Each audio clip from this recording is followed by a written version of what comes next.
সম্প্রতি north south ইউনিভার্সিটিতে কোরআন অবমাননার ঘটনা ঘটেছে।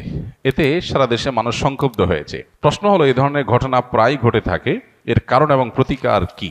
আমাদের দেশে ধর্ম অবমাননা এটাকে আরো পরিষ্কার করে বললে, সঠিকভাবে বলতে গেলে ধর্ম অবমাননা না, ইসলাম অবমাননা। কারণ অন্য ধর্মের অবমাননা সাধারণত হতে দেখা যায় না, ইসলামের অবমাননাটাই আমরা দেখি। তারপরে আমরা ধরে নিলাম ঠিক আছে, বিষয়টা সাধারণ ধর্ম অবমাননা। এটা আমাদের দেশে বিশেষ করে শিক্ষা প্রতিষ্ঠানগুলোতে যে প্রায় হয়, শিক্ষকরা পড়াচ্ছেন গণিত, উনি রাসূল সাল্লাল্লাহু আলাইহি ওয়াসাল্লামকে টেনে এনে তার চরিত্র নিয়ে আঘাত করে বসলেন। পড়ানো হচ্ছে সোশ্যাল সায়েন্স পড়ানোর নাম করে সেখানে নাস্তিক্যবাদ খাঁজে ভাজে ঢুকিয়ে সেটাকে এস্টাবলিশড করা হচ্ছে। এই বিষয়গুলো আমাদের দেশে দীর্ঘদিন থেকে হচ্ছে।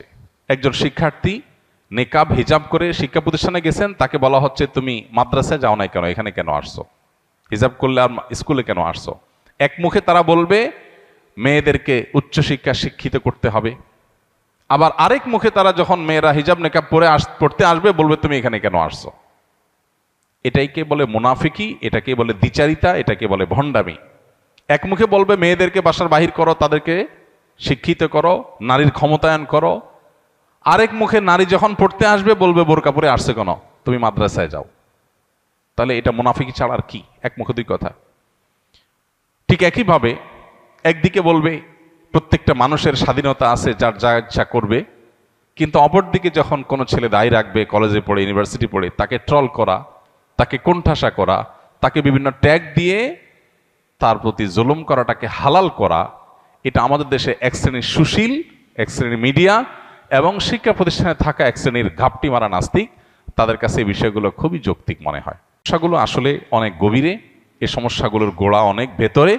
মূলত কাঠামোগতভাবে সিস্টেমিক্যালি ইসলাম বিদ্বেষ আমাদের দেশে প্রতিষ্ঠিত আছে। এটা দূর করার জন্য আমাদের সংগ্রাম চালাতে হবে, চেষ্টা চালাতে হবে। এদেশের কোটি কোটি ধর্মপ্রাণ মানুষ হাতে গোনা কিছু তথাকথিত সুশীল নাস্তিকের হাতে জিম্মি হয়ে আছে, যারা বিদেশিদের বিভিন্ন এজেন্ডা বাস্তবায়ন করে আমাদের দেশের মানুষের মধ্যে। সেগুলোর ব্যাপারে আমাদের সোচ্চার হতে হবে, সতর্ক হতে হবে।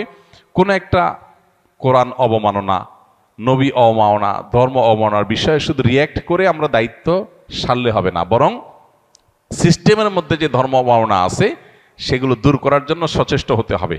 সামনে ক্ষমতায় যারাই আসবে তাদেরকে এই চ্যালেঞ্জ এবং প্রশ্ন আমাদের ছুড়ে দিতে হবে যে তোমরা আমাদের সন্তানদের ধর্ম চর্চা, তাদের মোরালিটি, নীতি নৈতিকতা, এটা সংরক্ষণের নিশ্চয়তা দিচ্ছ কি দিচ্ছ না। এই